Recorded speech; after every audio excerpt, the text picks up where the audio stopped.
Before we begin, take a slow breath. Let your hands rest. Let your eyes soften. Imagine that you are in a quiet room where nothing rushes. The light is low. The air is still. A time when homes didn't have sinks or showers. A time when the idea of a bathroom, as we think of it now, did not exist at all. This is a soft place for listening. A place where the world slows down and the stories come gently, like water in a wooden bucket. Some were made of stone, others from timber, and many with roofs of straw or clay tile.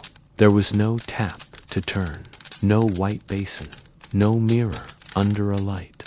This soap was kept in bars or rough chunks and used for both bodies and clothes. It smelled simple, like smoke, like earth, like something real.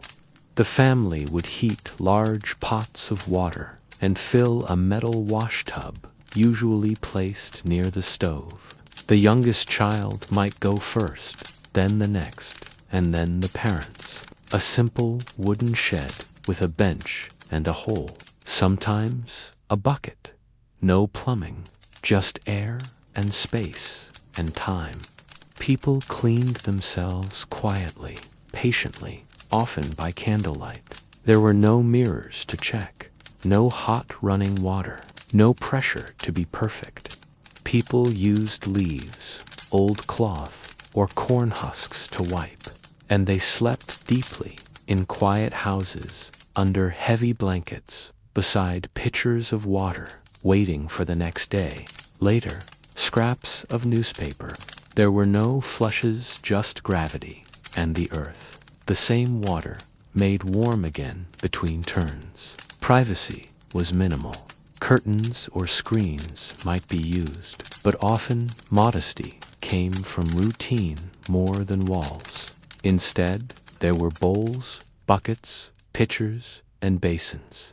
Water came from wells or rivers, a public place with large tubs, steam rooms, and tiled floors. But in villages, everything was done at home with what they had. So chamber pots were kept under beds, enamel bowls with lids. In the morning, they were emptied, rinsed, and put back. Children learned early how to use them and how to be careful. And in winter, bathing was done quickly before the water lost its heat and the cold crept back in. Sometimes they rinsed with vinegar or herbal infusions, chamomile, nettle, or rosemary, grown in gardens or gathered in the hills. Combs were made of wood, and hair was braided to keep it clean longer. And when they finished, they felt ready to sleep. Their bodies were tired, but tended to. Their skin touched water, and then the cloth, and then the sheets. It was carried in by hand cold in the winter, warm in the summer sun. Inside, they had only what was needed, a small stove for cooking and heat. They smelled of smoke and wood and soap made by hand. Their hands were rough from work, but washed at the end of every day, of sun-dried laundry and cool stream water. Faces wiped clean with warm cloths, feet scrubbed after walking barefoot through fields or snow. A person would fetch a metal or ceramic basin and place it on a stool or wooden table. Water, drawn earlier in the day, might be stored in a large jug nearby. If it was winter, they would have to warm it first, sometimes placing a pot over the fire or on the stove until it steamed gently. A table, a chest, a few tools, beds tucked against the walls, but no bathroom. The face was done first, then the neck, then arms, chest, hands. The water was reused carefully. There was never much. People knew how to wash with just a little. They used rags or soft brushes, soap if it was available, or ash if it wasn't. Now, let's go back to a time when things moved slower. In the villages and towns of old Romania, Homes were simple. People washed when they could, and with what they had. Each morning and evening, the routine was quiet and careful. To wash meant to pour a small amount into the basin, wet a cloth, and begin. People used rainwater if they could catch. It was softer than well water. Soap was not always bought. It could be made at home with animal fat and lye, boiled and stirred for hours. For hair, there was no shampoo. Bathing reel, full-body bathing was not done daily. It was saved for once a week, or even less. Often, it was on Saturdays, a tradition. In wealthier homes, or in cities, there might be a bathhouse nearby. Toilets were outside. An outhouse stood at the edge of the yard, or behind the barn. They were clean in their way. At night, in the cold or rain, no one wanted to go outside. But still, they knew what it meant to be clean. Hygiene was not about sparkling tiles or scented soaps. It was about routine, rhythm, and care. And yet they felt fresh. They had time to wash slowly, time to warm water with care, time to clean without haste. No faucet was turned, no drain was heard. Before a person could wash, they needed water. Not just a few cups, but enough for rinsing, soaking, scrubbing, and maybe even for cooking and drinking. In homes without running water, every drop had to be collected, stored, and carried. This was not something rushed or done without thought. Children were taught how to walk without spilling. The road to the well was dusty in summer, icy in winter, and always part of the rhythm of the day. It was part of life, quiet, daily, necessary. The well was where the day often began. Some households had their own well just a few steps from the door. A kettle was placed on the stove or over the fire. The basin would be placed on it, and a cloth hung nearby.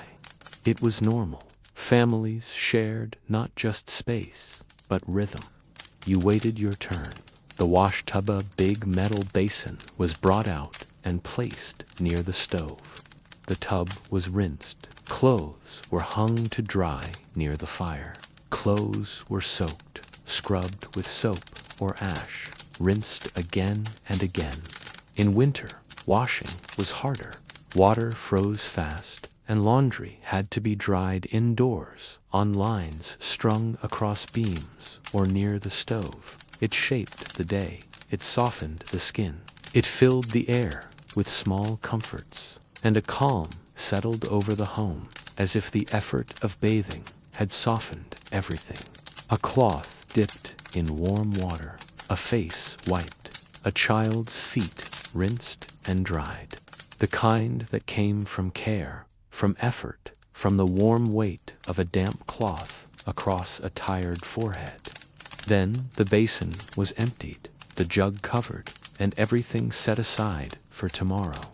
A curtain might be hung, or the others would step outside while one person washed.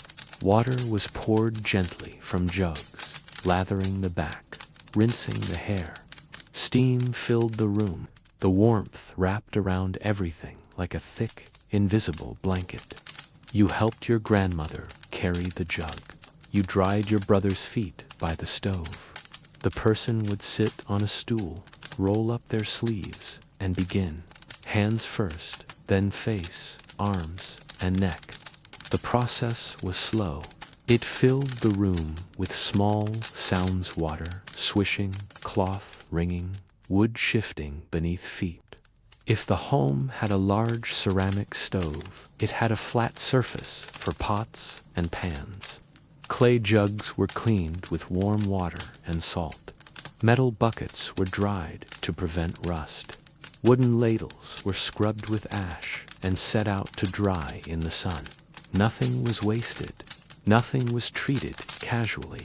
Every drop mattered. You'd hear the soft crackling of wood, the hiss of steam as water slowly reached the right warmth. A cloth was used, to lift the hot pot, and the warm water was mixed with cold in a basin. It had to be just right, not too hot, not too cold. There was no way to adjust a dial. Others walked to a shared well in the village center, where neighbors also gathered. The well might be covered with a wooden roof to keep out dirt and leaves. There was a crank, a chain, and a bucket. You'd lower it slowly, hand over hand, letting the bucket sink until it met the water with a soft splash. Then you would turn the handle, listening to the gentle creak as it rose again, heavy now, dripping with cold, clean water. If the well was far, water was carried in clay jugs, wooden pails, or tin containers often balanced on a shoulder yoke or carried carefully in both hands. Inside the home, water was stored in a tall jug called a cauldre, or in large ceramic pots with wide mouths. These stood in corners or on shelves, often covered with cloth to keep out dust. Gutters along the thatched roof would direct the water into large barrels or wooden tubs placed outside. Rainwater was softer and cleaner for washing hair or rinsing clothes, but it couldn't be relied on, so it was used carefully. A wooden ladle hung nearby. People knew how to take only what was needed. A scoop for washing hands, a ladle for rinsing vegetables. No tap to leave running. Every movement was measured. Sometimes rain was caught too especially in warmer months. Heating the water took time. Some homes kept a small wooden bench near the fire for washing.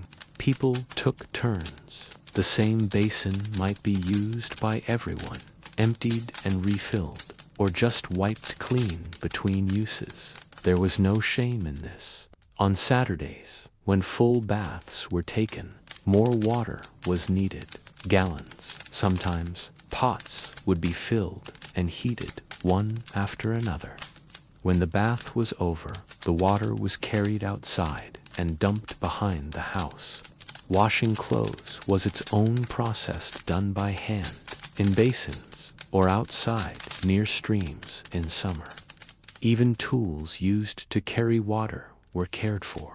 And so, without plumbing, without pipes, without faucets or drains, water still flowed by hand, by will, by habit. As night returned, a final bowl might be filled, and with that, people felt clean. Not in the modern sense, but in a quieter one, a deeper one. As the day quieted and evening fell, there was one more necessity of life, that every home, no matter how modest, had to consider where to go when nature called. In homes without plumbing, without pipes or drains or ceramic bowls connected to anything underground, there was no such thing as a flush. There was no toilet as we know it today. Instead, there was the outhouser, small wooden building that stood away from the main house, usually near the edge of the yard or tucked behind the barn.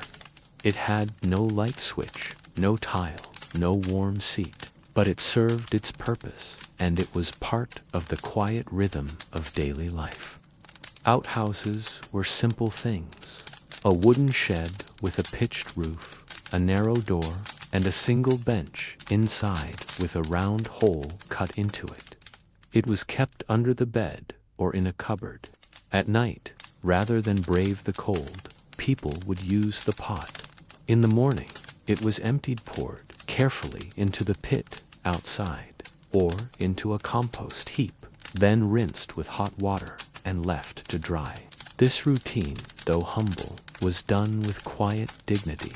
It was part of life, not shameful, just practical. Some were carefully made, with walls that sealed tightly and a latch to close the door. Others sprinkled ash from the stove after each use. These small tricks were known from parent to child, never written down, but remembered. Nature took things back slowly, nothing wasted, everything part of a larger cycle. Mothers showed them how to balance, how to pour without spilling, how to clean it with cloth and ash if needed. But still, the need was met, quietly, daily, year after year. It wasn't glamorous, but it was steady, familiar, done without complaint. Just another task in a world built on effort and routine. A cloth might be draped over it. Children told not to play near it. Inside the home, the pot rested where it always did, a small, practical thing. And sleep came easily to those who had walked the familiar path, poured the last water, and closed their eyes. Sometimes, on very cold nights, it was moved near the stove so it wouldn't freeze. These were quiet acts of consideration, of knowing your home, of living with what you had. If a child had to go during the night, a parent might light a candle and guide them with soft steps. The sound of a match, the flicker of a wick, the cool touch of ceramic on skinnet, all became part of the night's rhythm. Beneath it, a pit had been dug deep enough to last a season, or sometimes longer, rinsed again and again with cold water, then boiled to remove smells and stains. Nature was close. There was no separation between the world of people and the world outside. Some were painted with leftover lime wash, others left to weather gray. A few had a small moon shape carved into the door, an old design passed down from other places, seen in books or told about in stories. But most were plain, useful, as unremarkable as a bucket or a broom. Sounds of clucking, distant barking, or a rooster-esque call blended with the quiet footsteps of someone walking through frost to the little wooden shed. The water would steam, the cloth would bubble, and the scent would fill the air, not fragrant but familiar. Diapers were hung near the stove, draped across lines, dried slowly and folded with care. When it filled, it would be covered over with earth, and a new pit dug nearby. The outhouse would be moved, a slow and quiet solution, a rhythm known by heart. Others were made from scraps of wood or sheet metal, with gaps that let in the wind and the sound of trees. The seat was a wooden plank, worn smooth from use. There was no toilet paper, not in the way we imagine it. Instead, people used what they had. In summer, soft leaves were gathered and kept near the door in a basket. Corn husks were common, their broad fibers durable yet pliant. Old scraps of cloth, cut from worn-out shirts or sheets, were stacked in a wooden box. Later, when newspapers became more available, pages were saved, folded neatly, and hung on a nail beside the bench. Each piece was used with care. Nothing was wasted. Nothing was thrown away casually. In winter, using the outhouse was not pleasant. The cold crept through the wooden walls. The wind found every crack. If snow had fallen, the path would have to be cleared, or else one would trudge through it in boots, coat, and scarf just to reach the door. And inside, your breath would fog the air, your fingers stiffen, and you would sit for as short a time as possible. For this reason, many homes had a chamber, pot-wide, low bowl with a lid, usually made of enamel or ceramic. Children were taught early to use the pot. In homes with babies, cloth diapers were washed in buckets. Sometimes, families lived with animals nearby, a pig pen behind the house, chickens roosting near the outhouse door. Their presence changed little. Not every outhouse had a door that latched well. In some, a rock or piece of wood was used to hold it closed. In some regions, people added straw to the pit to keep it from smelling too much. In the spring, the ground would thaw and the pits could be covered again. The soil returned. Flowers might even grow there the next year. Inside the house, the chamber pot was handled with care. There were no buttons to press, no hum of a flush, no pipes running through the walls. As night settled and the last candle was blown out, the outhouse stood under the stars, silent and cold. The body needed cleaning, even when water was scarce, even when warmth was rare or privacy was limited. Instead, washing meant using a basin, usually metal or ceramic, placed on a low stool, a wooden chair, or the floor. A pitcher or jug would hold water nearby, and a cloth coarse or soft would be folded beside it.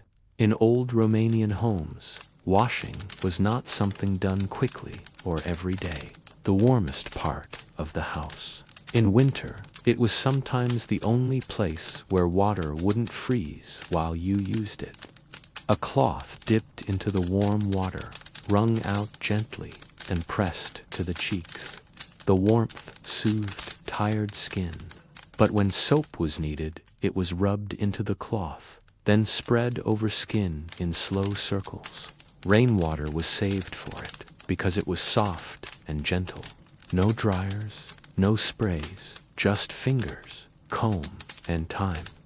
A woman might boil a pot of water with chamomile or nettle, let it cool, and pour it slowly over her scalp, while standing over a basin. They were washed at night, near the stove, often while sitting down. A child would soak their feet in a shallow bowl, while a parent scrubbed gently with a brush or rough cloth. A pitcher was poured slowly over cupped palms, fingers rubbed together with soap or just water. The rinse fell into a second basin, caught so it wouldn't soak the floor. A basin was placed beside their bed, and their hands, face, and feet were gently cleaned. Small washes, quiet routines. Every drop of water mattered. Every cloth was used carefully, rinsed, wrung out, and hung to dry. A boy would carry the water in. They didn't question it. It was how things were done. They learned not from books, but from repetition, from rhythm, from helping. These moments were tender. No one rushed. A cloth was dipped, a story was told, and skin, once young, was cared for again. If they had been to the fields or the stables, they would scrub the dirt from their skin before sitting to eat. The floor swept, the jug refilled, the towel warmed by the fire. These acts were not chores, they were parts of life. The washing took the time it took, a soft, steady hour in a slow-moving day, as ordinary as breathing, as gentle as folding a blanket. Because the body was tended to, not in haste, but with care. Because even without a bathroom, there was dignity, there was calm, there was time. Sometimes outside, at a barrel, sometimes inside with a towel slung over one shoulder. Towels were simple woven at home or cut from old cloth, hung by the stove to dry. If there were calluses, they were scraped with a stone. If there were cuts, they were rinsed with boiled water and left to dry near the fire. The scent filled the room, not strong, but natural, earthy, clean. It didn't foam like modern soap. It felt more like oil and ash, smoothing over dry skin, rinsing away with a few splashes from the pitcher. The damp cloth lifted the sweat and dust of the day. Then the neck, behind the ears, the arms, each part given its turn. People knew this. Even if they couldn't wash much else that day, they would wash their feet. The cloth rinsed often. The water changed when it became too gray. A towel might be hung over a chair, and a curtain drawn across a doorway if more privacy was needed. During certain times of the month, they used cloth pads, washed and dried by hand. There was no plastic, no packaging, just folded layers, rinsed in buckets, soaked in water with salt or ash, and hung discreetly on lines in the back room. It was quiet work, private, understood, not spoken of. The back might be done last, reaching as far as possible, or asking a relative for help. No shame in that, just kindness, just family. But often, the family just turned away, gave space, and understood. It was slow, intentional, and done with carousing cloth, patience, and whatever water could be carried and heated.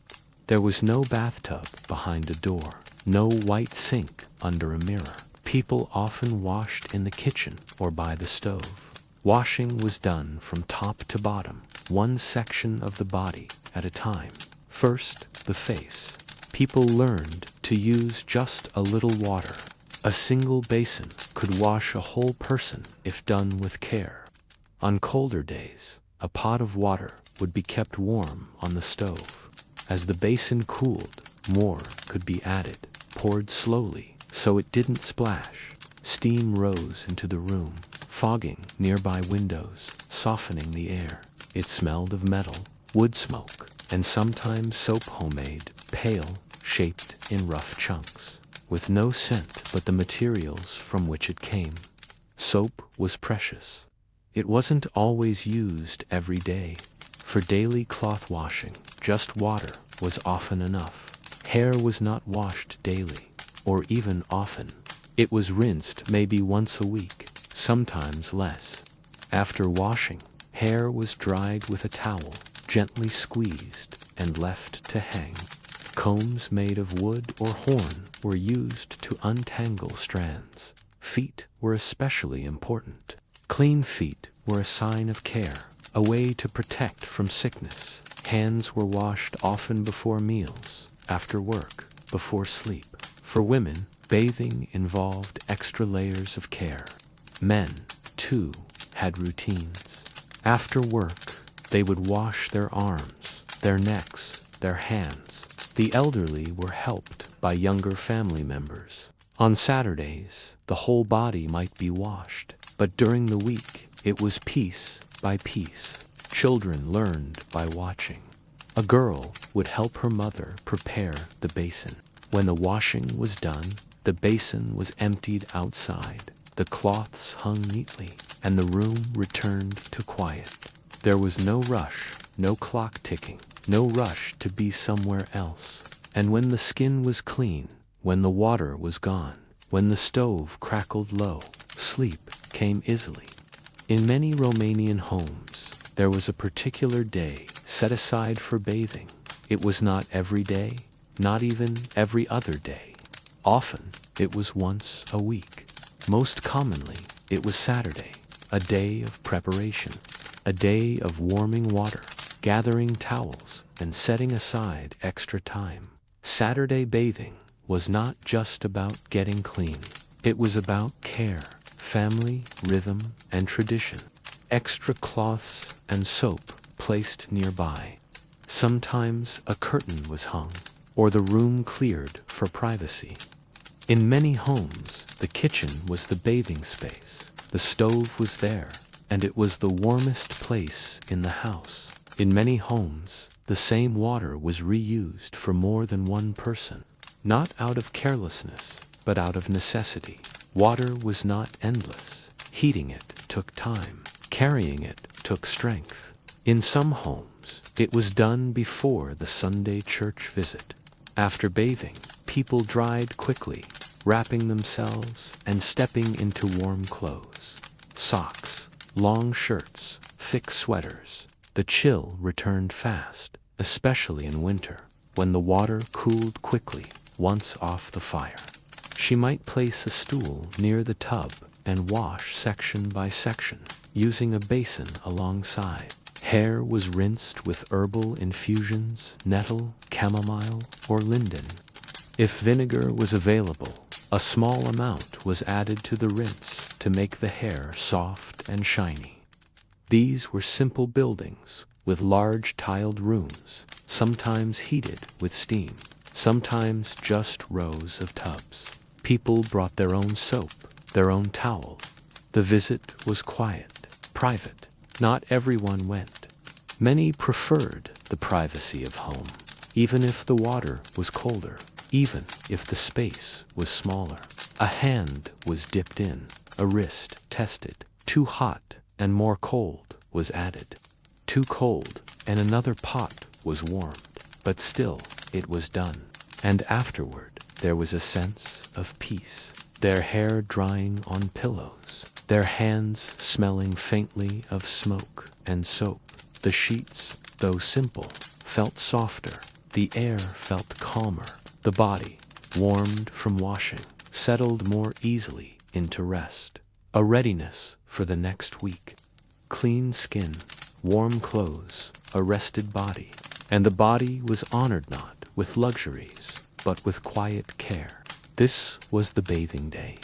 A small tradition, a steady one, known by heart. Rinsing with water that steamed against the cool air of the room. First, water had to be heated. Pots and kettles were filled and placed over the fire or onto the stove. Instead, people bathed standing in a basin or using cloth and buckets. The routine was the same, slow, steady, unhurried. A cloth dipped, wrung out, passed over the body. The warmth spreading bit by bit. No need to rush. Two people might carry it together, water sloshing against the sides. Outside, it was poured carefully behind the house or near the garden. In winter, the ground was frozen. Water steamed as it hit the snow. In summer, it soaked the earth. Depending on the season, this could take time. In winter, the stove burned constantly, but heating buckets of water still required patience. The fire had to be fed. The pots had to be watched. Steam slowly began to rise from their rims. Even children played quietly after their turn, their skin pink from the warm water, their hair damp and clean. There was a sense of comfort, of renewal. Cloths were rinsed and hung.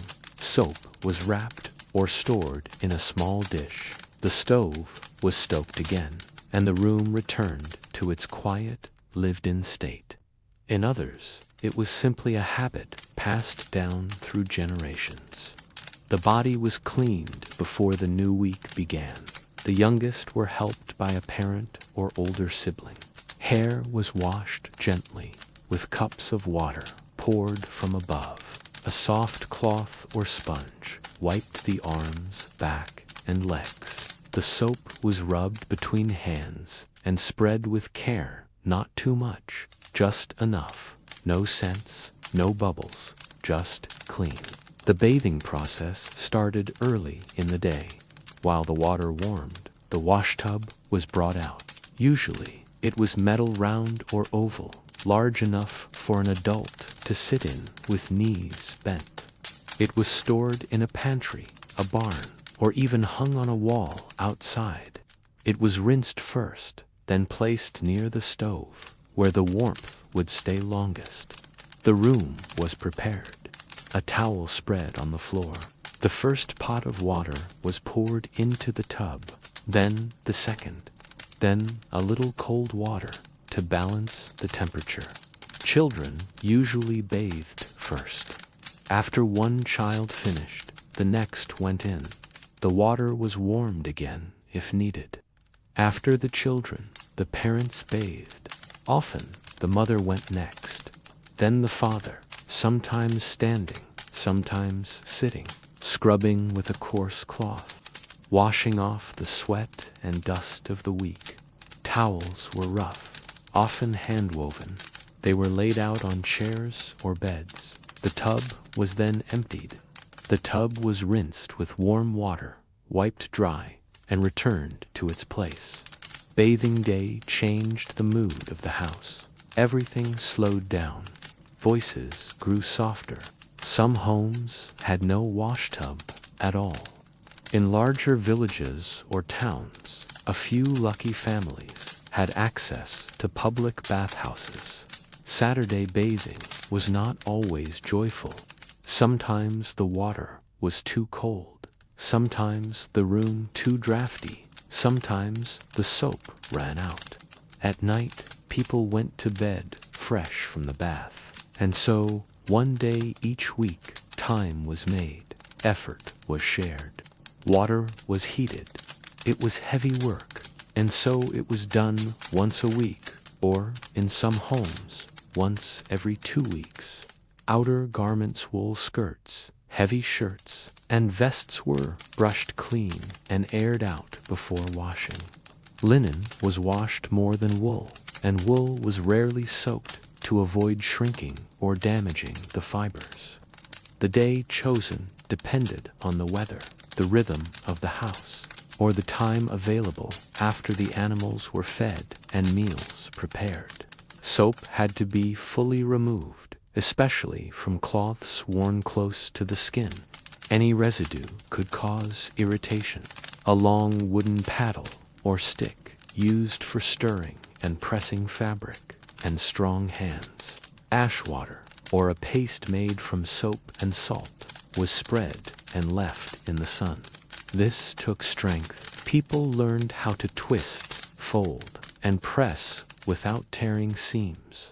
Water dripped onto the floor, into basins, or onto the ground outside. The work was tiring, but methodical.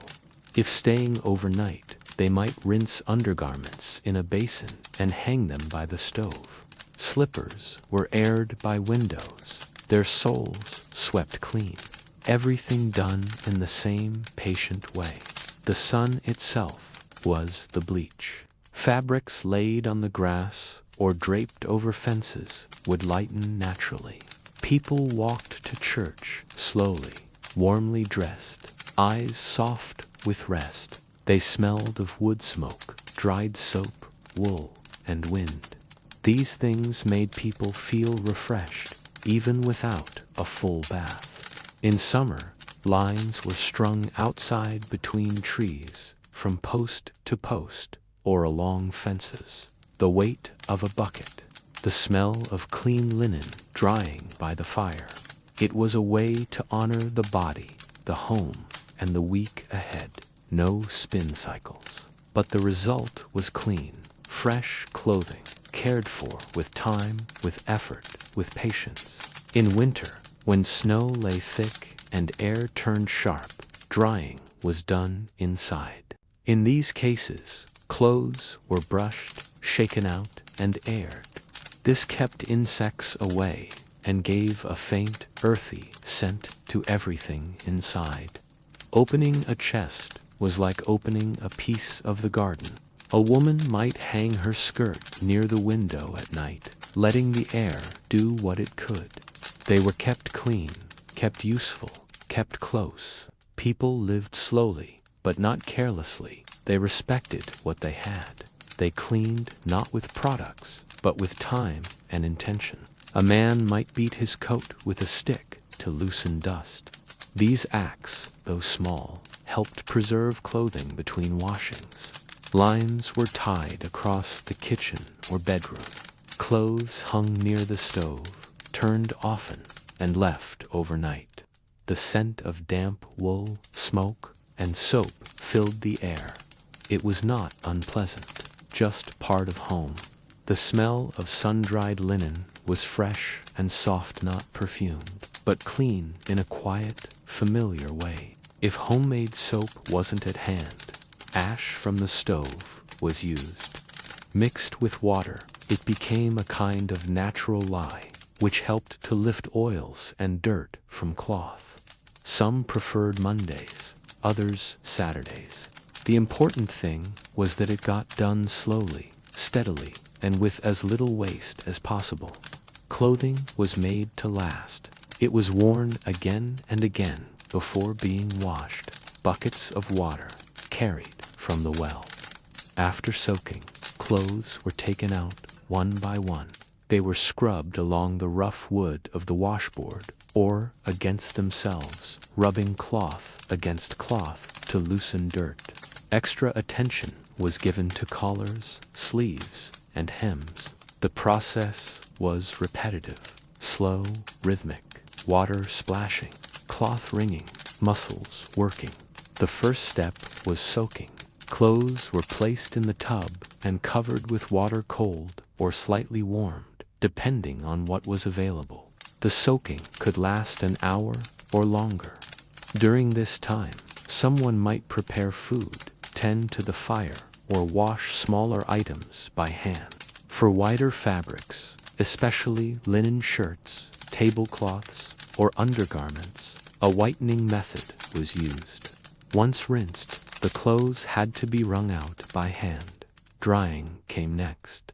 There were no scented dryer sheets. Children helped with laundry from a young age. They carried buckets. They rinsed socks. The folding itself was an art. Not all homes had enough water to wash every week. During travel or visits, people brought a small cloth for cleaning. Cleanliness extended to the body through these same acts. Wiping hands on clean aprons, washing feet and changing socks, wearing fresh linen against the skin. Shoes were also cleaned, though not washed. Mud was scraped off with knives or sticks. There was pride in being clean. Scarves tied neatly. After the clothes dried, they were folded and stored. And so, even without electricity, without washers and dryers, clothes were cared for. These routines, though invisible to others, shaped daily life. The feel of wet cloth between hands. Water did not come from a faucet. There were no pipes under the floor, no sink to turn on and off. Wells varied in shape and size.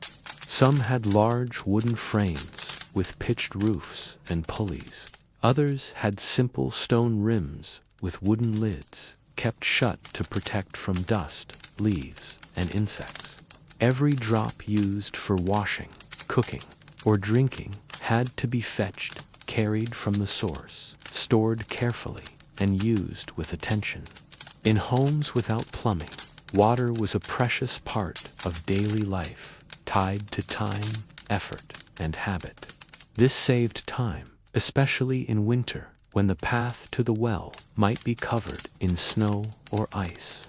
Even rinsing one's hands was done with care, pouring a little over the fingers, rubbing gently, catching the runoff in a second bowl below. Gutters led to barrels or wooden tanks. Rainwater was prized for its softness. It left no residue on skin or hair. Along winding paths through forests or fields, people used carts, sleds, or simply their own arms to bring back what they needed. Others had a metallic taste or slight cloudiness. People knew which ones to trust. In some households, water was boiled before drinking, especially during sickness.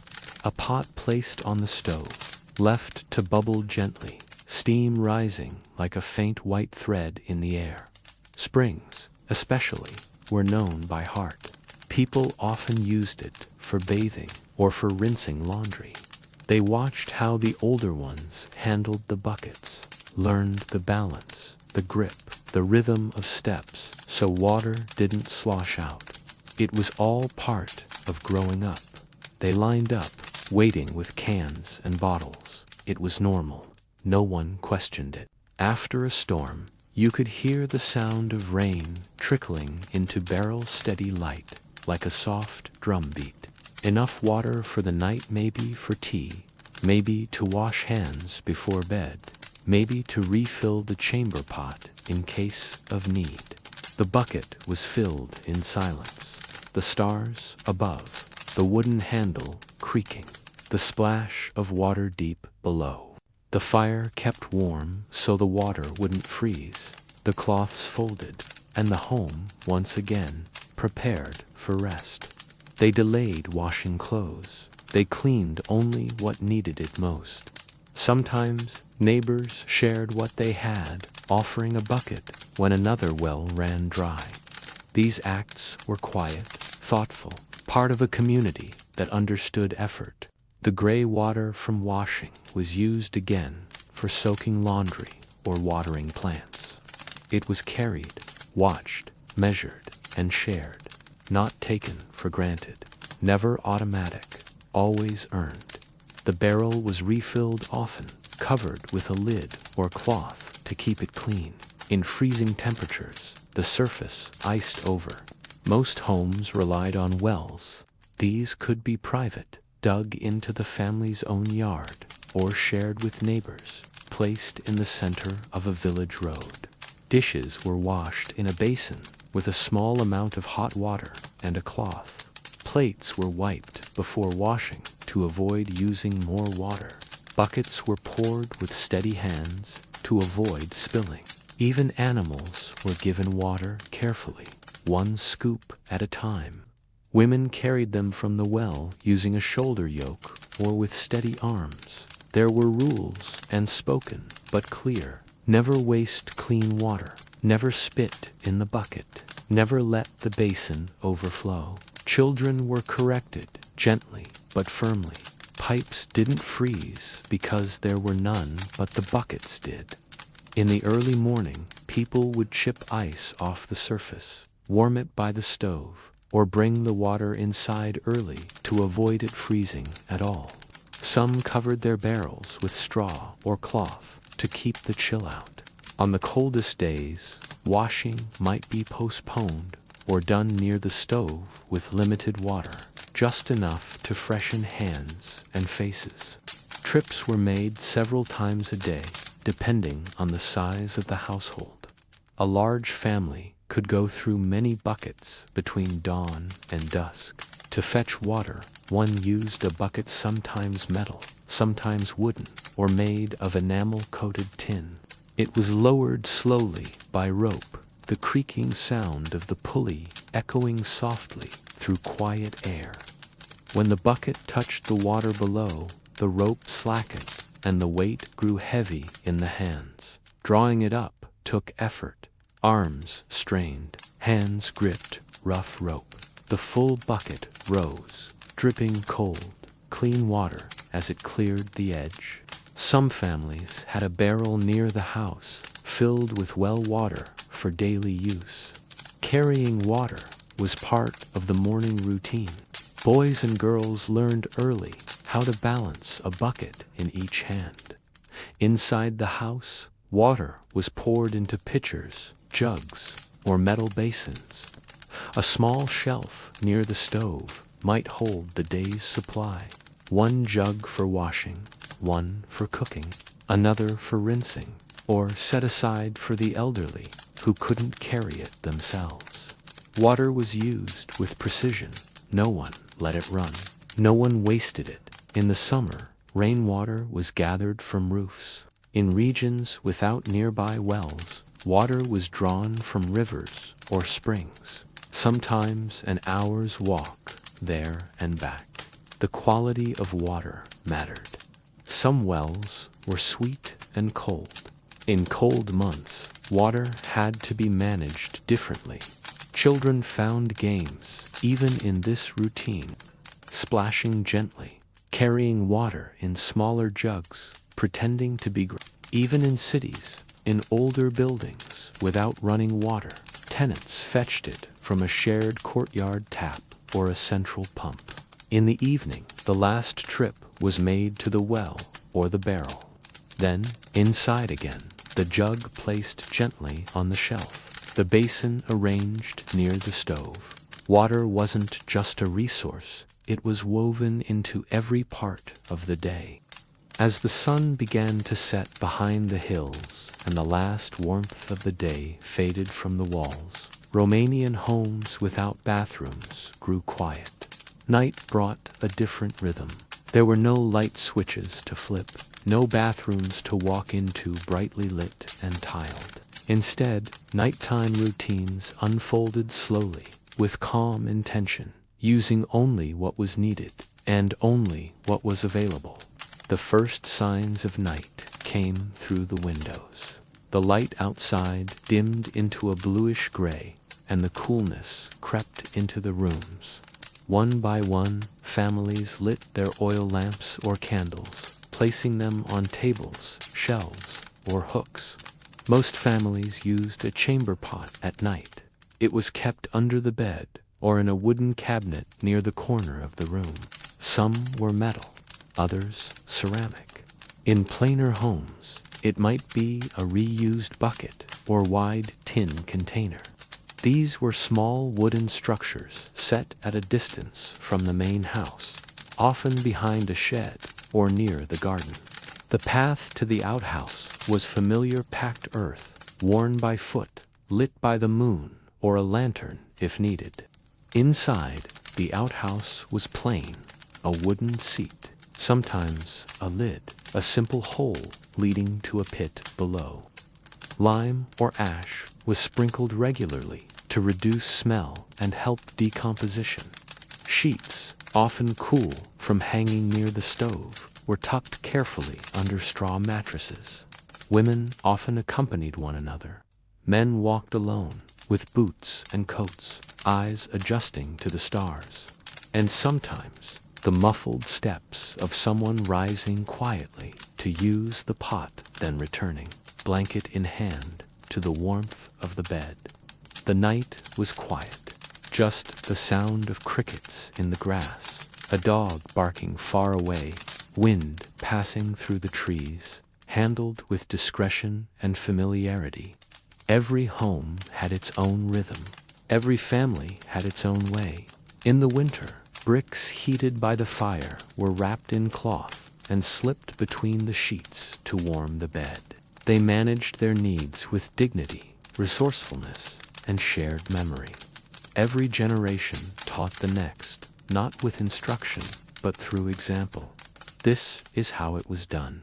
This is how you live without a bathroom, not in panic, not in shame, but in rhythm. No words exchanged, just actions. A folded cloth, a warm bucket, a place to pour it out in the morning. People used buckets, emptied them discreetly, and washed them with boiling water. And outside, the wind passed over the rooftops and into the trees, while the people inside slept, clean enough, warm enough, and ready for morning. In cold months, pipes to these toilets might freeze, so people returned again to chamber pots or makeshift options, using whatever they had. A window left open for a few minutes. Herbs hung near the stove, juniper branches, mint leaves. These softened the air, not to hide life, but to live more gently within it. No heaters, no dials to turn, just the glow of the stove and the warmth of the things it had touched. In some cases, newspaper was folded and stacked neatly near the chamber pot. It was rough, but functional. Others used dried corn husks, soft leaves when in season, or nothing at all, washing instead with water and cloth. The room dimmed. Bodies settled into beds. The house fell into stillness. Hygiene was managed with what was at hand. It may sound difficult now, but at the time, it was simply routine. The warm glow cast long shadows across the walls. It was a soft light, enough to see by, enough to begin the slow end of the day. Beds were prepared early, wool blankets shaken out, fluffed by hand, and arranged neatly. Before going to bed, there were small tasks. One of them was washing. The evening wash was brief, but important hands, face, and sometimes feet. A pitcher of warm water might be kept near the stove, a basin placed on a stool. To use it was normal, not strange. It was done quietly, with respect for others. People turned away. The curtain might be drawn if one was available. Afterward, the pot was covered with a cloth or wooden lid and left until morning. In early hours, it was emptied behind the house or into an outhouse and cleaned carefully. A cloth dipped, wrung, pressed to the skin. There was no rush, just the same steady movement learned over time. No mirrors, no bright lights, just quiet washing in quiet corners. Then came the matter of relieving oneself, a part of life, unavoidable, but managed differently in homes without indoor bathrooms. The chamber pot was used when going outside was too cold or too dangerous, especially in winter, or for children and the elderly. In warmer seasons or in rural areas, the outhouse was used instead. Families knew to go before dark. Children were taken early, before the night settled fully. For those who lived in apartment blocks without running water, there were shared toilets, sometimes one per floor, sometimes in the courtyard. Toilet paper was not always available. In many homes, scraps of old cloth were used. These were washed, boiled, and reused. There were smells, but they were accepted, managed, aired out during the day. When everyone had washed, when the chamber pot was placed where needed, when the outhouse had been visited one last time, the lamps were extinguished. At night, the sound of water dripping in a metal pail, the wind rattling the window shutter, the creak of wood as it cooled. These routines were not luxurious. They were not glamorous, but they were stable, built into daily life. Even guests were accommodated with quiet understanding. A chamber pot left in a guest room, a basin prepared in case of need. And so, without plumbing, without switches or flushes, Romanian families ended their day with calm, quiet habit. In the darkness, houses rested. The fire burned low. The pot stood ready beneath the bed. When someone in the household fell ill, the absence of a modern bathroom became even more noticeable. There were no flush toilets to make things simpler, no running hot water for quick washing, no bright, sterile surfaces or clean white tiles. People responded not with panic, but with habit. The basin was brought closer to the bed. Clean cloths were folded.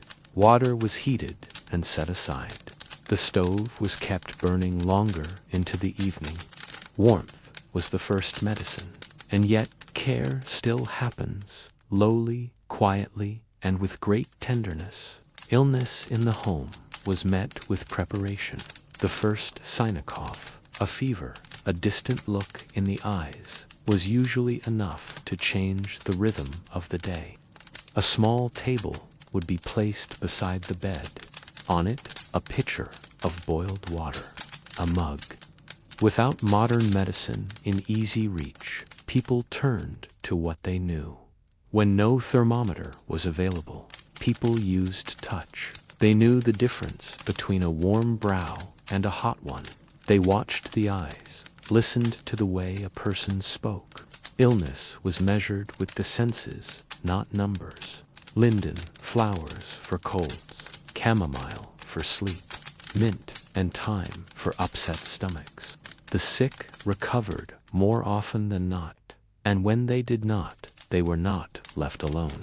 Someone was always there to wipe a brow, change a cloth, or whisper a prayer. Mothers sang softly as they wiped their children's faces.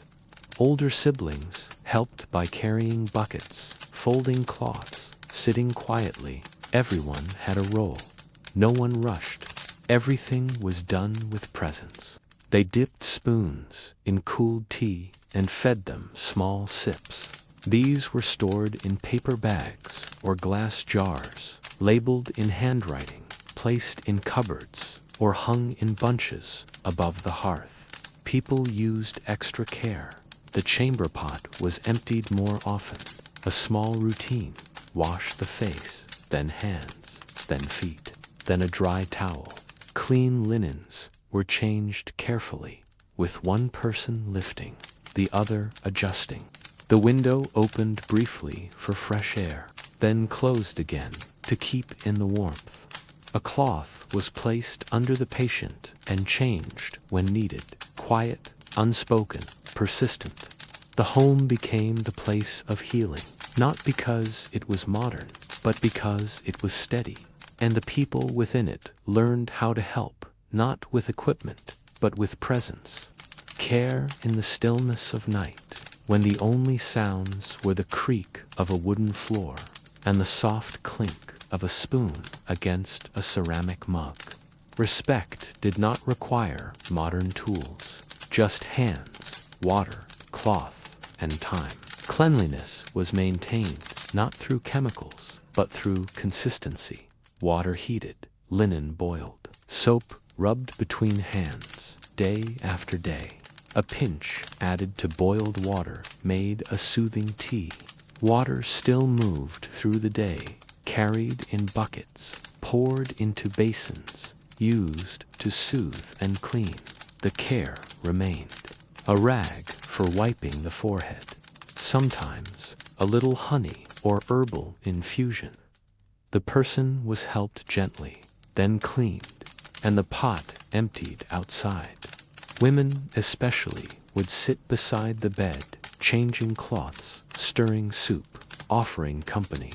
If a child was ill, the mother rarely left the room. Meals were brought in. The fire was stoked. The rest of the house grew quiet. Even children played more softly. She would arrive with a cloth bag filled with herbs, old tools, small flasks of homemade tincture. Her voice was soft, her steps slow. She would look at the person's hands, press their stomach gently, ask about their sleep. Sometimes she left behind powders to mix into water or oil to rub on the chest. Sometimes only advice: keep the room warm, keep the person clean, feed them soup, watch their breath. The caregiver would wash their hands with soap and water from a small bowl. The smell of wood soap and warm water filled the room, not unpleasant, but earthy and honest. In homes without electricity, these quiet tools became the foundation of healing. The fire provided warmth, the cloths cleaned the face and hands, and the water was used over and over. Soiled sheets were rinsed, then boiled in large pots over fire. In some homes, special linens were reserved just for sickness shoulder sheets, worn towels, kept clean but no longer used daily. They were brought out and folded at the end of the bed. In winter, drying them took longer. Lines were strung across the kitchen or bedroom, wet cloths draped near the stove. When a person could not walk, a chamber pot was brought to the bed. A folded towel was placed underneath. No one was embarrassed. It was simply necessary. Bathing the sick was done with soft cloths and careful movements. A corner of linen dipped into warm water, wrung out, then passed over the forehead, neck, hands, and feet. If the fever was high, water was cooled with a little vinegar, and cloths were laid across the arms and legs. The stove stayed lit longer. A kettle rested on the iron surface, always steaming. Laundry increased. Herbs played a large part in recovery. Caring for the sick required attention, watching breathing, checking the warmth of the hands, keeping the bedding dry. Sometimes a neighbor or relative would come to help. In homes without modern toilets, managing waste was difficult during sickness. There were no gloves, no disposable pads or sprays, just cloth, water, ash, soap, and care. And yet, people stayed well enough. When children were sick, they were wrapped in blankets and carried closer to the fire. A chair was turned into a bed. A cradle moved beside the stove. Fathers kept the stove hot and went to fetch water. For those who were bedridden longer, sponge baths were done every day. In the absence of running water, routine became survival, and within that routine was care. Care in every heated basin, care in every washed towel. Even when death came, the body was washed one last time with warm water and cloth, dressed in clean linen, hair brushed, a candle lit. And so, even without a bathroom, even without running taps or flush handles, the sick were never left unwashed, uncared for. In these quiet acts, rinsing a cloth, folding a towel, heating water for tea, there was dignity. In homes without bathrooms, children grew up with different routines. There were no bathtubs with toys, no bright-colored toothpaste, no noisy faucets that gave hot water in an instant. They watched clothes being wrung, soap being rubbed between palms, and towels hung to dry. And so, long before they could read, they began to understand that cleanliness was part of daily life, something to do before meals, before sleep, before visits to church. But they still learned to keep clean. They still washed their faces, their hands, their feet. Dust and earth stuck to the soles and between the toes. Before bed, a basin would be placed near the door, and the children would take turns. They carried them slowly, both hands on the handle, walking to the outhouse or the garden corner where waste was poured. When they did exist, they were made of wood with coarse bristles. Lice were a problem in crowded homes, so mothers checked often. They parted the hair with fingers, looked closely at the scalp, and used vinegar to wash when needed. Towels were shared. Hair was braided to keep it clean longer. Shortcuts were common in boys.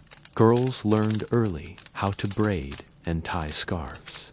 Many children used salt on their fingers, rubbing gently against the teeth and gums. Some chewed on willow twigs, which became soft and fibrous and acted like a brush. They fed animals, but washed before eating. They fetched water, poured carefully, folded towels. In these acts, they grew. It was not daily, and it was not perfect, but it was something, and it was enough. Learned how different families used their space. Some had washstands, others used benches near the fire. Some stored water in pitchers with spouts, others used enamel bowls. Each home had its way, and children adapted, not to spill the bucket, not to splash from the basin. Cleanliness was tied to celebration, to honoring tradition and showing respect. To let their clothes dry properly, hung over the chair or close to the stove. These lessons were not written down. They were lived.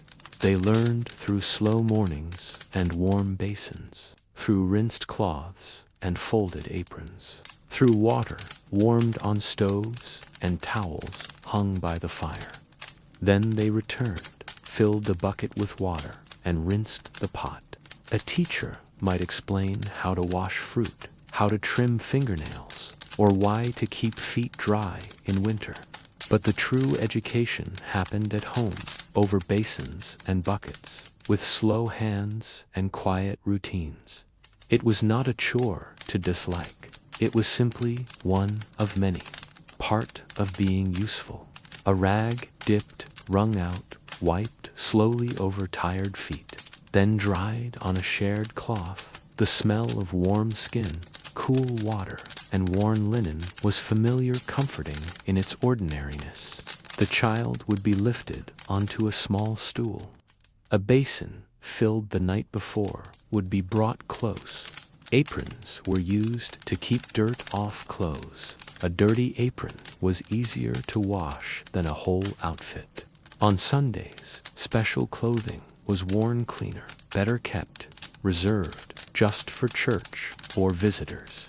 A parent or older sibling would dip a cloth in the water and wipe the child's face.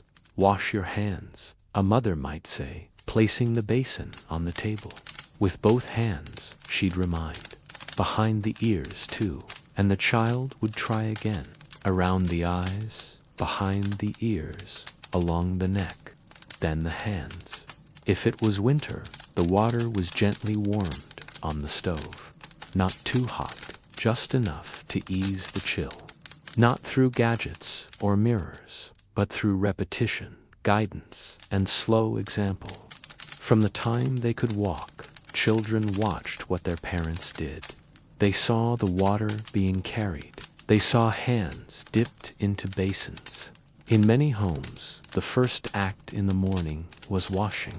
There was often no soap for every child, every time, but the water itself and the rubbing was enough to remove the sleep from the eyes and the dirt from small fingers. Sometimes a bar of ash soap was shared among siblings and used until it grew too thin to hold. Boys were taught to aim. Girls were taught to sit properly. Afterward, a cloth or piece of paper was used, and the child was reminded to be gentle, not to waste, not to spill. If something did spill, it was cleaned without scolding, only a reminder to try again. Washing feet was important, especially in summer when children ran barefoot outside. Toileting habits were also taught early. In homes with chamber pots, children were shown how to use them carefully. Older children helped to empty the pots in the morning. Brushing teeth, when done, was a different act than today. Toothbrushes were rare. Hair was combed with simple tools. Wooden combs with thick teeth used to pull out tangles. Clean clothes were not always available. Children might wear the same shirt for days, but they were still expected to be neat. Teaching children these habits did not require scolding or punishment. It was done slowly, through example. In winter, when water froze and laundry took longer to dry, children learned to be even more careful. Schools sometimes taught hygiene, but in homes without bathrooms, these lessons had already begun. Children played in the dirt, but they returned to clean up. If a child visited another home, they followed those routines, washed before meals, helped to heat water. Holidays brought extra care. Before Easter or Christmas, everyone washed thoroughly. Hair was combed with more patience, nails trimmed, best clothes aired out. No one expected children to be spotless, but they were expected to try, and they did. Because trying was part of growing, of becoming someone others could depend on. So even without sinks or tiled bathrooms, even without bathtubs or toothbrush cups, children in old Romania learned what it meant to be clean. And in time, they grew into adults who would pass down the same quiet knowledge, one basin, one folded towel, one clean hand at a time. Laundry in homes without bathrooms was not a quick task. It was not something done casually in the background while other chores carried on. It was a major event, low, rhythmic, and demanding. Large metal pots or kettles were filled from the well or the barrel and placed over the fire, depending on the time of year. This meant waking, early lighting the stove, while the sky was still gray, chopping kindling, feeding the flames, and waiting for the water to bubble.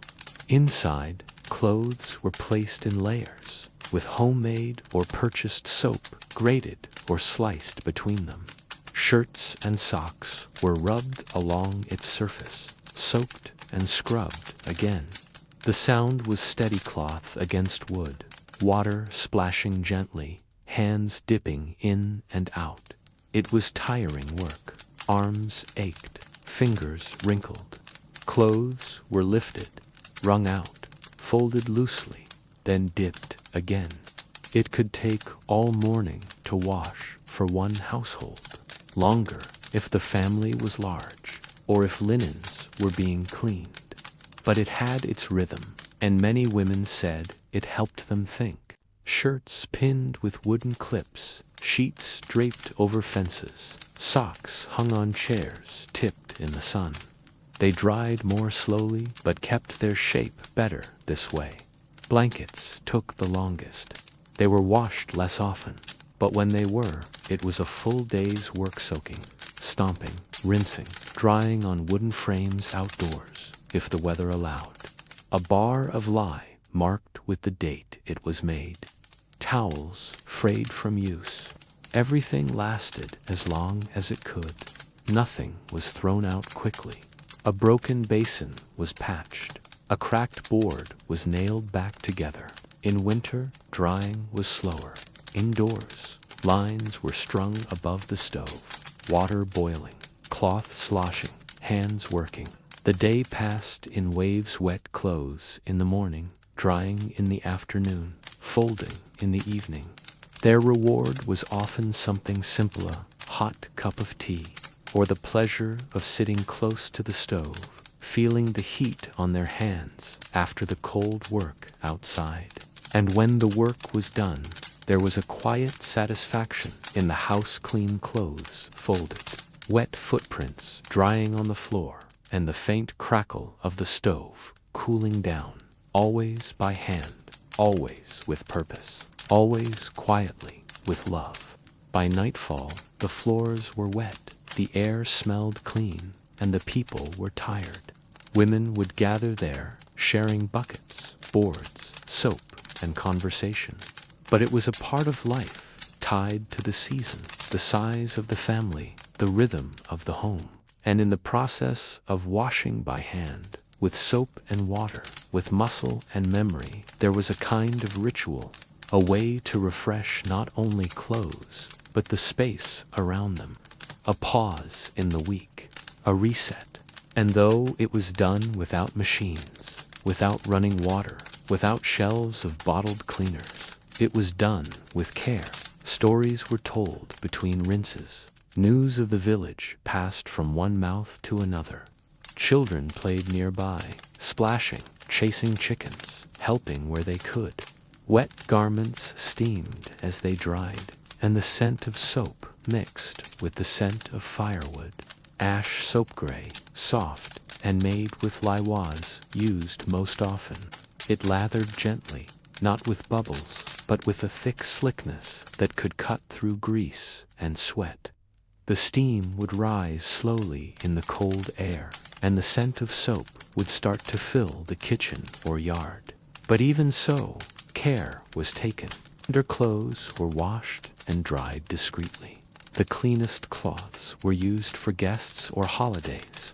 Embroidered towels were scrubbed gently by hand, turned inside out, then laid carefully to dry in the shade. In many Romanian households of the past, especially in rural areas, washing clothes by hand was part of the weekly or bi-weekly rhythm of life.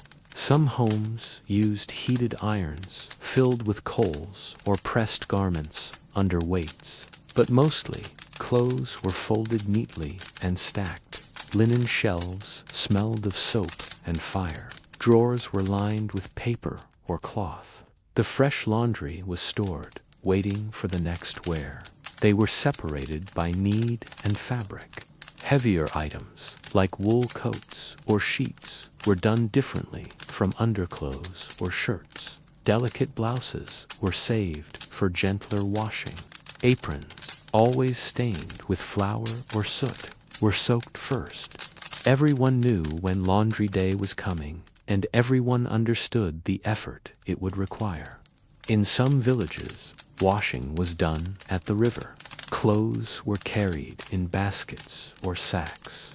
Women walked in pairs, laughing softly as they went. At the riverbank, they knelt, feet tucked under skirts, and began to wash. Water ran cold and clear. Stones were used for beating the fabric's off strikes that loosened dirt without damaging fibers. The process began before any washing happened. Water had to be heated. Clothes were sorted, but not by color, as in modern times. The most common tool was a wooden tub or basin, often placed outside in warm weather or near the fire during winter. Some households used a wooden washing board. A ridged plank leaned inside the tub. Others used their hands, only scrubbing, twisting, rinsing, each motion familiar. Each step learned from mothers and grandmothers. Soap was rinsed in stages, first with hot water, then cold. Basins were emptied and refilled. Drying clothes required planning. In summer, lines were strung in courtyards or gardens.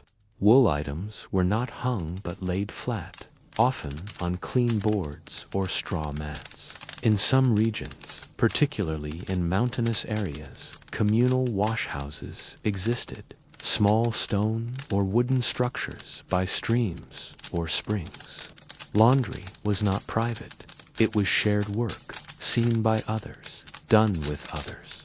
Once dry, everything had to be folded. Ironing was rare, unless it was a festive day. The tools of washing were few but treasured: a strong wooden paddle, a big enamel basin, a block of soap wrapped in paper. On laundry day, the home was full of quiet movement. Children learned early how to help. They carried buckets, turned the handle of the grinder that shredded soap, carried wet clothes to the line.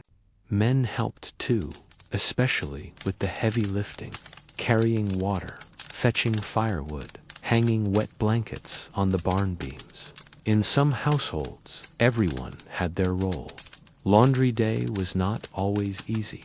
It could be cold, it could be long. Clothes did not have to be perfect. They only had to be clean enough to be worn again. And so, in the homes of old Romania, laundry was done in basins and barrels, over fires and rivers, in courtyards and shared washhouses. In homes without bathrooms, the seasons decided everything: how people washed, when they washed, and even whether they washed at all was shaped by the weather outside. Each season brought its own challenges, and each household adapted in quiet, practical ways. In spring, water was more abundant. Snow melted from the hills and filled the streams again.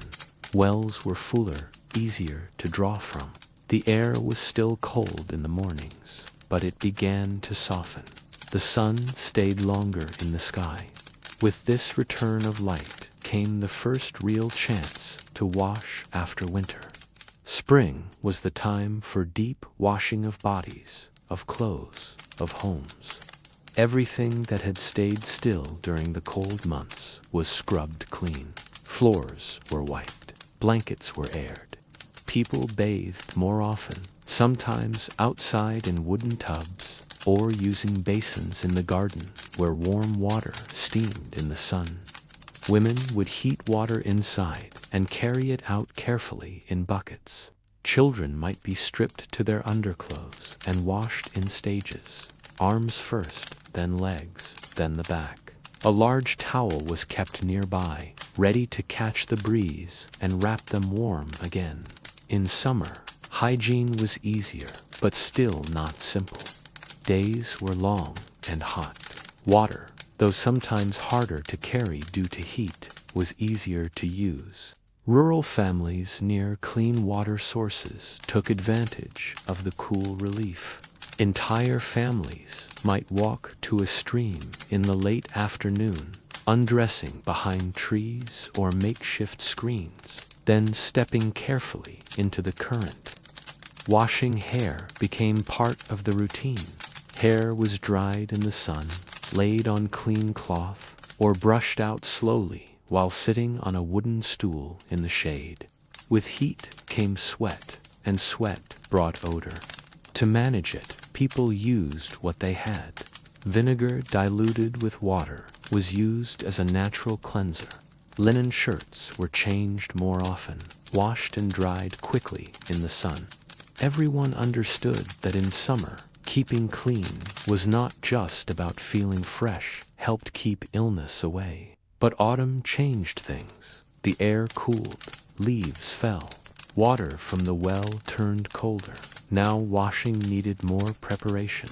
No longer could one wash outdoors. The wind bit. Basins were brought back inside, near the fire. Clothes took longer to dry. Baths became shorter and less frequent again. Autumn was a time of conserving warmth.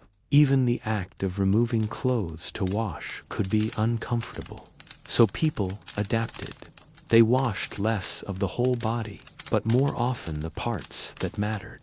Hands, face, feet, always in warm water, always dried quickly. Blankets were cleaned one last time before winter, and coats were hung to air on the fence line during dry days. When winter arrived, washing became a challenge. Water froze in buckets left too long outside. Cloths stiffened, if not dried, near the fire. People washed as little as they could get away with, but they still washed. The most common method was partial washing, a cloth dipped in warm water, then wiped over the face, behind the ears, across the neck. Feet were done before bed. Hands were kept clean to avoid spreading sickness. Water was warmed over the fire, poured into a tub, and the person sat or stood inside for just long enough. Then they were wrapped in towels, led close to the stove, and the tub was emptied right away so it wouldn't freeze. In the coldest regions, families heated stones in the fire and dropped them carefully into buckets of water to warm them. The hiss of hot rock in cold water was a familiar sound in deep winter. The water became just warm enough for washing, and the stones could be used again. Soap was harder to use in cold temperatures. It didn't lather well, and it stuck to fingers. Some families made a softer winter soapless lye, more fat that spread more easily. Instead, people combed regularly and tied their hair to keep it neat. Scarves and hats were worn constantly, not just for warmth, but to keep dust away. Clean clothes were layered over underclothes that soaked up sweat, which were then changed every few days. They learned not to complain about cold water. Faces were washed before school, even if it meant red cheeks and wet lashes in the cold. Washing was not optional. It was expected even if it was done quickly and with chattering teeth. The seasons also shaped how toileting was managed. In spring and summer, outhouses were easier to use. The path was dry. The air was light. But in winter, it was different. The ground might be slippery. The wind might blow the door open. Chamber pots were relied on more heavily. They were kept under beds and emptied only when necessary, since walking to the compost pit was cold and sometimes dangerous. Every basin, every washcloth, every change of linen was tied to the seasons. People did not fight against nature. They worked with it. When water was plentiful and warm, they washed more. When it was scarce or freezing, they adjusted. Hygiene was flexible, not rigid. It flowed with the rhythm of the land. This seasonal adaptation became second nature. No one needed calendars or reminders. The body knew when the air changed. The stove told when it was too cold to wash standing up. The drying time of a towel signaled how deep into autumn they had gone. And so, even without bathrooms, people kept clean. Not always in the same ways, not every day, but always with intention, always with understanding. The seasons came and went, and the routines shifted in turn. In every home, the basin stayed nearby. The soap sat on its shelf. The towel hung on its nail. And as the world outside changed, the people inside changed to moving with the seasons, washing when they could, and accepting when they could not. In Romanian homes without bathrooms, having visitors required a shift in routine. Not only did the house need to feel welcoming, but it also needed to appear clean and prepared. Even without the help of running water or modern plumbing, guests might arrive for celebrations, holidays, church visits, or simply to share food and conversation. And with each visit, there was an unspoken rule. The house must be made ready. Days before the visit, the household began to clean. Floors were swept and then wiped with damp rags, usually dipped in a basin of water and vinegar or wood soap. The scent was fresh and slightly sharp, but comforting. Tables were scrubbed, cloths were changed, Windowsills were dusted. If there was time, embroidered towels and cushions were laid out reserved for guests only. These had been carefully stored, protected from smoke and soot, and now they were brought back to life with a quick airing. The washing area often, a small corner of the kitchen or hallway, where a basin and towel hung, was refreshed. Water was replaced. A clean towel was hung on a nail or a peg. Soap was placed neatly nearby. Even though there was no sink, this small gesture signaled to the visitor that they were welcome to wash. In warmer months, a pitcher might be placed beside the basin to allow for rinsing. In colder times, the water might be warmed slightly and left in a covered jug. The chamber pot, if stored under the bed or behind a curtain, was checked, emptied, and washed. Although guests rarely used it unless staying overnight, the knowledge that it was clean gave peace of mind. If the visitor was elderly or traveled from far, it might be brought closer to their resting space for convenience. Meals were also part of the welcome. Visitors were offered food, and food preparation involved its own kind of hygiene. Vegetables were washed in bowls of clean water. Hands were rinsed before kneading dough. Surfaces were wiped with vinegar. There were no antibacterial sprays, but people were careful.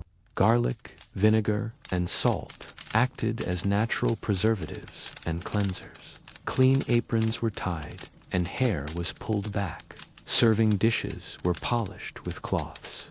Cups were washed and dried. Water used for washing dishes was heated and poured into a large basin.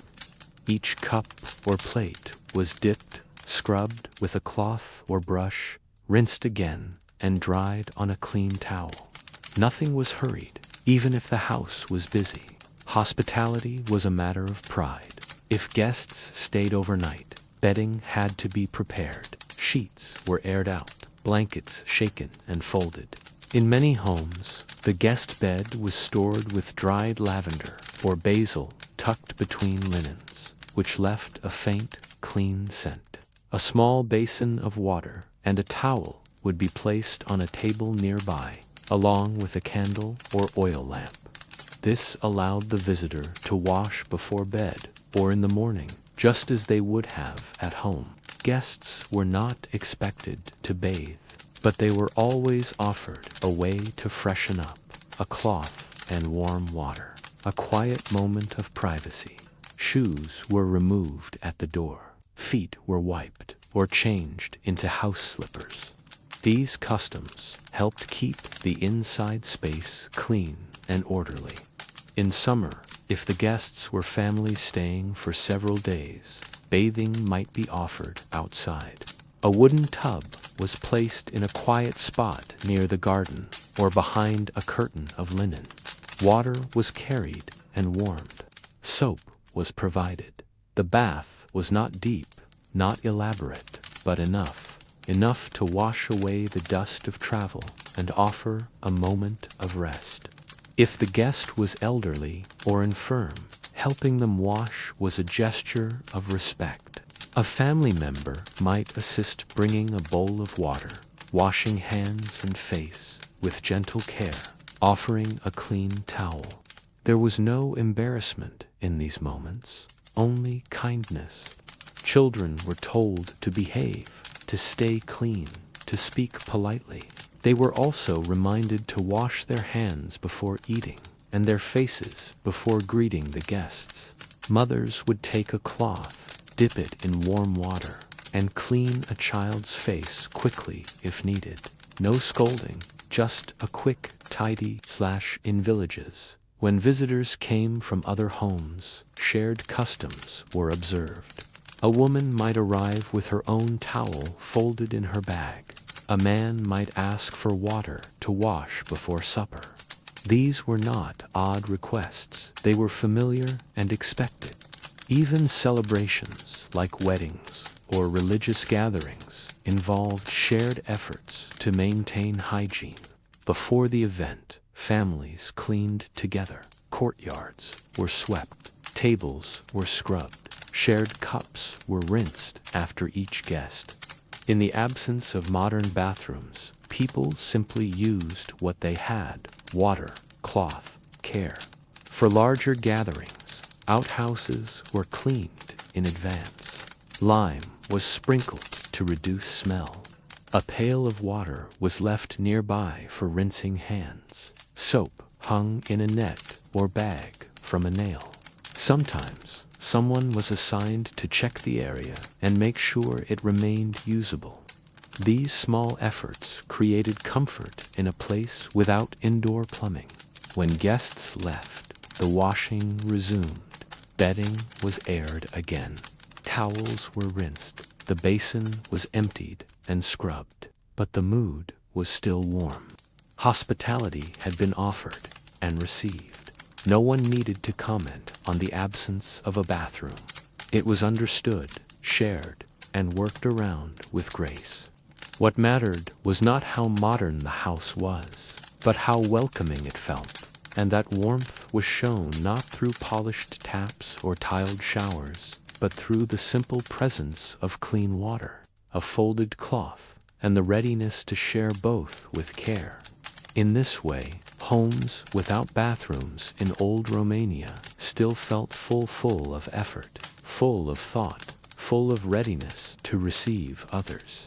Cleanliness was not about perfection, but about respect. And in every corner of preparation, every rinsed towel, every scrubbed dish, every warm basin of water left on a wooden table, there was a quiet message: you are welcome here.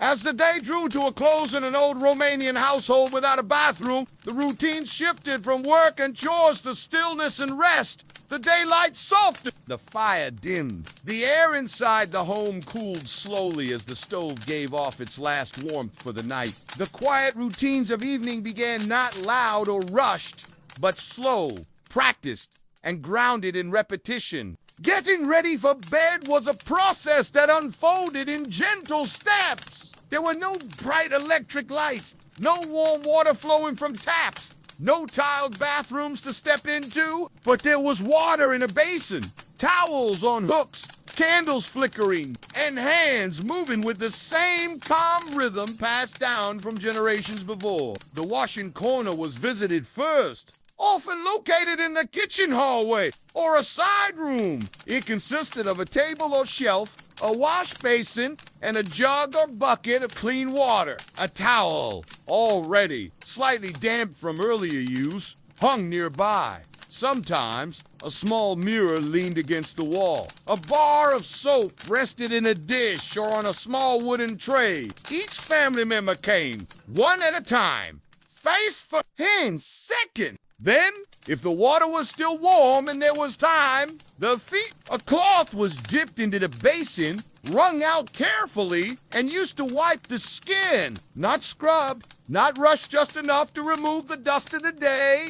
Children often needed help. A mother or older sister would wash their faces gently, moving hair from the forehead, dabbing behind the ears, making sure they felt clean before lying down. Feet were important to wash, especially in summer when the dust of the yard clung between the toes. In winter, if socks were damp or worn all day, the skin needed airing and warmth. Washing feet also signaled rest. It was a soft ritual that told the body, you can stop now. The water used for this was simple, drawn from the well earlier, or from a barrel, sometimes warmed slightly on the stove if time allowed. One basin often served more than one person, with the cleanest using it first. If the water became too dirty, it was emptied and replaced. The act of washing was done with awareness. Water was not wasted.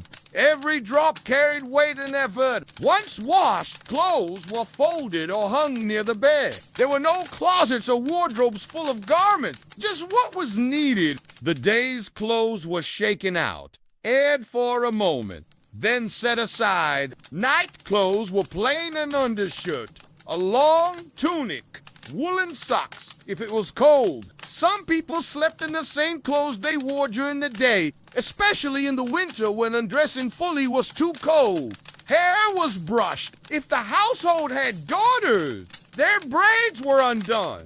A mother might sit on the edge of the bed and carefully untangle long hair, finger by finger, pulling out bits of straw or dried grass. Then she would braid it again loosely for sleep to keep it from tangling. Boys had shorter hair, needing only a few strokes with a wooden comb. The bedroom, if it could be called that, was often just a corner of the main room. One or two beds shared by several people. Straw mattresses or thick wool blankets made the sleeping space warm and heavy. Bed frames were often made of wood, sometimes creaking softly as people lay down. A small table might sit nearby with a candle, a matchbox, a folded cloth. In homes without electricity, this was the only light. Some homes had icon corners, small religious shrine with images of saints, a candle holder, and a cross. Before sleep, many people stood there for a moment. They made the sign of the cross, whispered a prayer. Not loudly, not for show, just a small gesture to close the day. The light flickered, shadows moved on the wall, and the quiet settled deeper. For toileting needs at night, chamber pots were placed near the bed. They were usually enamel or ceramic, tucked discreetly under a stool or bed.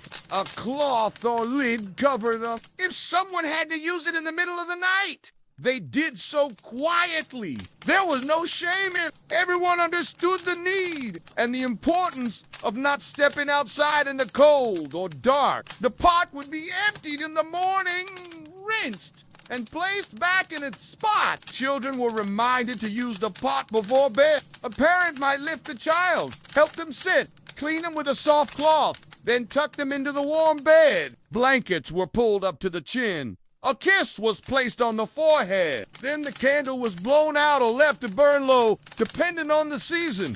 In winter, the fire might be stoked one last time, a log placed carefully in the stove, the door shut quietly. The warmth would radiate through the room, even as frost touched the windows. In smaller homes, everyone slept in the same room, parents, children, even grandparents. Breaths mingled in the cold air. The room was silent except for the ticking of a clock, the snap of a log, or the occasional cough. On warmer nights, the windows might be opened just a little. Fresh air moved through the curtains. Mosquito nets were hung if available. Night sounds drifted in dogs barking in the distance, crickets, wind brushing the leaves. Sleep came slowly, carried on the back of exhaustion and routine. There were no alarms, no glowing screens. Morning came with a rooster, the creak of the gate, or the first spark of daylight through the shutters. But before that, there was night, still and long. The basin stood empty. The towel dried slowly. The chamber pot waited in the dark. And the people, washed and ready, lay in their beds, wrapped in wool and silence. The home might have been simple, but it was clean. Not in a polished way, but in a lived-in, cared-for way. The lack of a bathroom didn't matter. What mattered was the thought behind each gesture, the water warmed by hand, the cloth folded with care, the effort to preserve dignity and comfort. Sleep arrived not with hurry, but with routine. And routine, in homes without plumbing, was everything. It gave structure, it gave rhythm. And in that rhythm, night after night, people rested. They dreamed beneath heavy blankets. They breathed the scent of ash, soap, and wood. They turned on straw-filled pillows and waited for morning. The fire dimmed. The water cooled. The house fell quiet. And the day ended as it always had in stillness. In today's world, it can be difficult to imagine life without a bathroom. The sound of a faucet turning, the hiss of hot water from a shower head, the glow of light over a sink. These are now ordinary, but for many Romanian households in the past, those things did not exist. The routines that filled their days and nights were shaped entirely by the absence of plumbing. And yet, despite this absence, life moved steadily forward, full of dignity, warmth, and rhythm. This way of living left behind no grand monuments, no marble bathtubs or tiled spa rooms.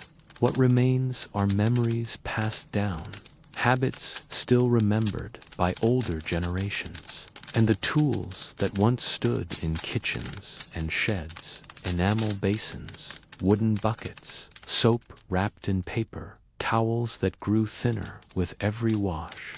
There was a quiet wisdom in how people managed. They learned to be careful with water, not wasteful. A single pail might serve for washing faces, wiping tables, soaking herbs, and rinsing fruit. Every drop mattered. Nothing went down a drain because there were no drains. The land absorbed what was poured out, and so people poured only what they needed. Clothes were worn longer but kept clean. Hair was tied back, not styled, but respected. Hands were washed before meals, after work, and before sleep, not because of some official rule, but because it was proper. Soap was used sparingly. Water was carried far, and everything done for hygiene was done by hand. The people themselves carried these routines with pride. There was no shame in not having a bathroom. Instead, there was adaptability, resourcefulness. They found ways to make guests comfortable. They taught children how to wash. They prepared for winter by drying herbs and storing soap. And in summer, they carried water across fields just to make sure clothes were fresh for Sunday. Even toileting, the most personal and private part of life, was handled with quiet practicality. Chamber pots were used and cleaned. Outhouses were maintained. A path was cleared to reach them. In storms or snow, straw was laid down to make walking easier.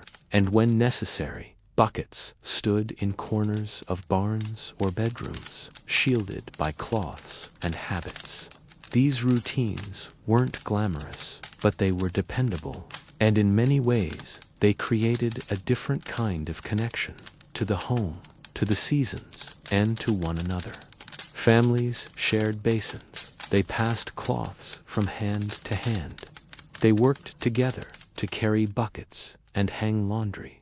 And in all of this, they learned something that modern convenience can sometimes obscure, that care takes time, and time brings closeness.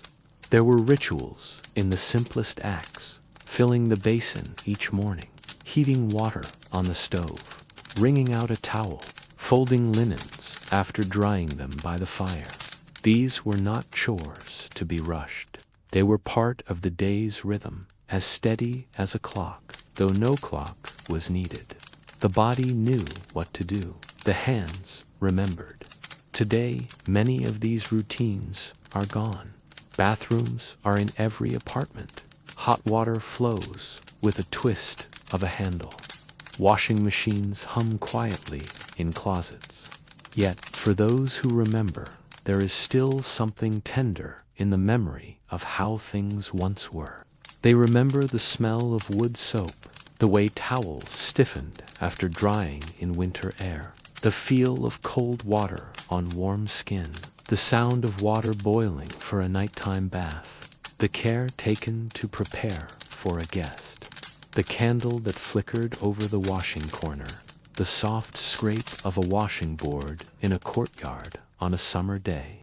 In museums, some of these objects are preserved. An old enamel wash basin, a handmade bar of soap, a photo of a family in front of their outhouse. They look simple, ordinary, but behind each one is a long history of hands that worked, carried, poured, and cleaned. A history not written in books, but passed down in gestures. There are still parts of Romania today where water is drawn from a well, where basins are filled by hand, where the morning still begins with a cloth and a jug. These places keep alive a connection to the past, not out of nostalgia, but because necessity still exists. And in that necessity, the same dignity can still be found. Children who grow up hearing these stories learn a different kind of respect. They learn that comfort is not guaranteed, and that cleanliness does not depend on luxury. They learn that a person can stay clean with just a little water and care, that warmth can be shared even when the bathroom is far away. Elders who lived through these routines often recall them with a calm tone, not with longing, but with understanding. It was not always easy, they might say, but it was possible. And in that possibility, a kind of order was created, one that shaped their sense of home and self. As more time passes and fewer people live this way, the details begin to fade. The weight of a full water bucket, the sound of a wooden ladle in a basin, the sting of cold air on wet skin. These are sensations not captured in photos, but still present in memory. Preserving them in conversation, in writing, in quiet reflection, helps us remember not just how people lived, but how they adapted, adjusted, and cared. Without modern plumbing, they still found ways to offer comfort, cleanliness, and rest, and they did so with patience. So, when thinking of a home without a bathroom in old Romania, it is not only about the absence of a facility. It is about the presence of effort, the rhythm of daily actions, the trust in hands and time and habit, a way of life that asked for more attention but gave back something slow and enduring. It was a life where the evening began with warm water and a cloth, where families gathered near the stove, where sleep came wrapped in linen, under the scent of soap and wood smoke, where each drop of water mattered and each task carried care. And that, perhaps, is worth remembering.